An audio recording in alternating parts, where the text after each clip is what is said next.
apakah yang Anda harus lakukan ketika Anda berada di titik terbawah dalam kehidupan Anda?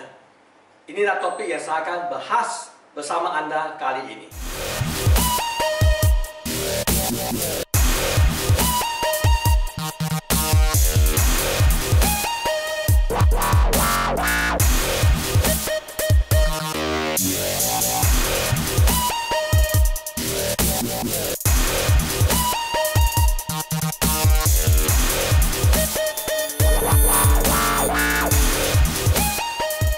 Salam hebat, luar biasa. Sahabat sukses, hidup tidak semulus apa yang kita pikirkan. Hidup selalu penuh dengan perubahan. Kadang-kadang bisa naik, bisa turun. Seperti roller coaster. Inilah kehidupan yang nyata.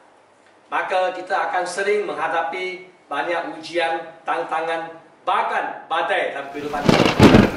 Mungkin saat ini Anda mempunyai hutang yang bertumbuk. Mungkin saat ini Anda menghadapi masalah putus cinta. Mungkin saat ini Anda kehilangan investasi yang puluhan bahkan jutaan rupiah. Mungkin saat ini Anda merasa bahwa Anda berada di titik terbawah dalam kehidupan Anda. Anda tidak bisa keluar daripada masalah itu. Bahkan banyak orang frustasi. Bahkan ada orang berpikir untuk membunuh diri. Inilah sesuatu keadaan yang sering dihadapi oleh orang-orang sukses pada waktu mereka menghadapi titik terbawah dalam kehidupan mereka. Sama dengan saya pernah mengalami keadaan seperti begitu juga. Jangan khawatir, ini adalah sesuatu yang pasti akan dilalui oleh setiap orang yang akan mencapai kesuksesan besar di kemudian hari. Apabila Anda sedang menghadapi masalah seperti begini dan merasa bahwa Anda berada di titik terbawah ataupun nol dalam hidup Anda, tidak ada pengharapan lagi, kelihatan Anda hampir mau give up. Dari pengalaman saya bagikan 3 langkah yang mungkin bisa bantu Anda bangkit daripada titik nol itu. Yang pertama, Anda harus kuatkan keimanan Anda. Di waktu yang sulit ini, kita diuji keimanan kita kepada Tuhan yang kita percayai. Kita harus luangkan lebih banyak waktu berdoa kepada Tuhan yang Maha Esa. Kita tahu semua adalah perencanaan Dia. Tuhan tidak mungkin akan membagi sesuatu ujian yang lebih besar daripada kemampuan kita. Kalau Dia bisa membagi sesuatu ujian, itu sudah pasti kita bisa atasi. So kita harus terima dengan hati yang lapang. Dan kita harus tahu bahwa sekarang aku sudah diuji. Dan kemungkinan juga Tuhan menutupi pintu ini, tetapi Dia sudah membuka jendela yang lain. Anda harus mengejar, mencari jendela yang lain itu. Maka Anda akan ketemu satu jalan keluar. Sama juga puluhan tahun yang lalu, saya berkeinginan untuk menjadi seorang guru, banker. Tapi saya tidak diterima. Pada waktu itu memang sedikit frustasi.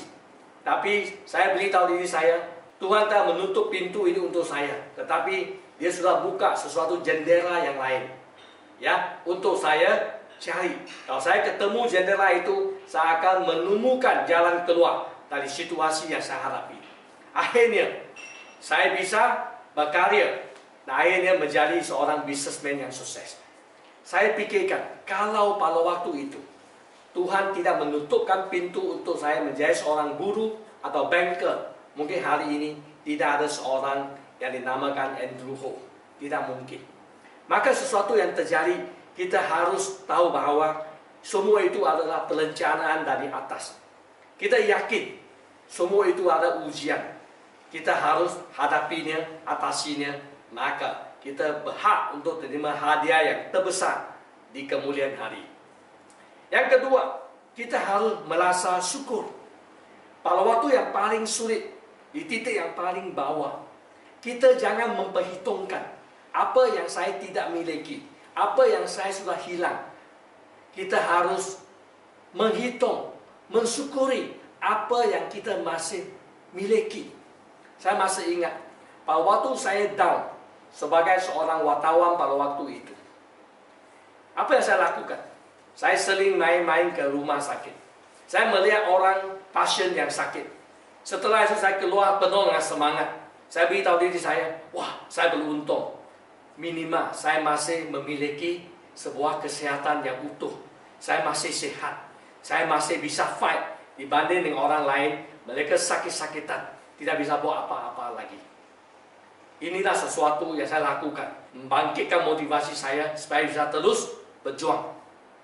Apa yang saya mau sampaikan adalah Anda harus mensyukuri apa yang Anda masih miliki. Anda masih mempunyai orang tua yang mendukung Anda masih mempunyai mentor, ataupun Anda mempunyai teman, bahkan pasangan hidup yang masih mendukung Anda. Kalau Anda masih mensyukuri dan menghitungkan apa yang Anda miliki, sebenarnya Anda sangat beruntung. Anda tidak kehilangan semua. Anda bisa menyusun kembali apa yang Anda miliki dan terus langkah berikutnya, maka sudah sangat dekat dengan impian atau goal Anda. Yang ketiga adalah selalu mempunyai pikiran yang positif. Selalu melihat sisi yang positif. Ingat, sesuatu yang terjadi dalam hidup Anda pasti ada sesuatu pembelajaran di belakangnya. Maka kita harus selalu tanya kepada diri kita, apa sih yang saya bisa belajar dari keadaan ini? Apa sih yang bisa saya belajar daripada masalah ini? Supaya kita bisa terus bertumbuh menjadi insan yang lebih baik. Sesuatu yang terjadi sebenarnya dia tidak ada artinya. Kita yang mensikapi dia. Sesuatu yang terjadi di depan kita, apa itu hikmah atau musibah, itu tergantung sikap mental kita. Kalau kita selalu melihat sisi positif, maka kita akan melihat banyak peluang dan opportunity di dalamnya. Kalau kita melihat sisi negatif, kita hanya akan melihat ancaman, permasalahan, dan ujian yang luar biasa. Oke? Maka melihat sesuatu dengan sikap positif, Anda akan melihat peluang yang luar biasa di depan Anda.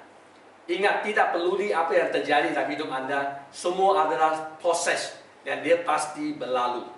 Badai juga pasti akan berlalu. Apalagi permasalahan yang seperti ini yang Anda sedang hadapi. Ada satu pepatah mengatakan, habis gelap, terbitlah terang.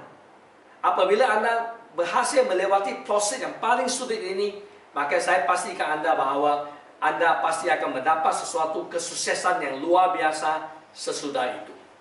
Maka selalu mempunyai pikiran positif, selalu beritahu diri Anda bisa melewati proses ini dan Anda berhak mendapat yang terbaik dalam hidup Anda. Hidup memang penuh dengan ujian dan tantangan.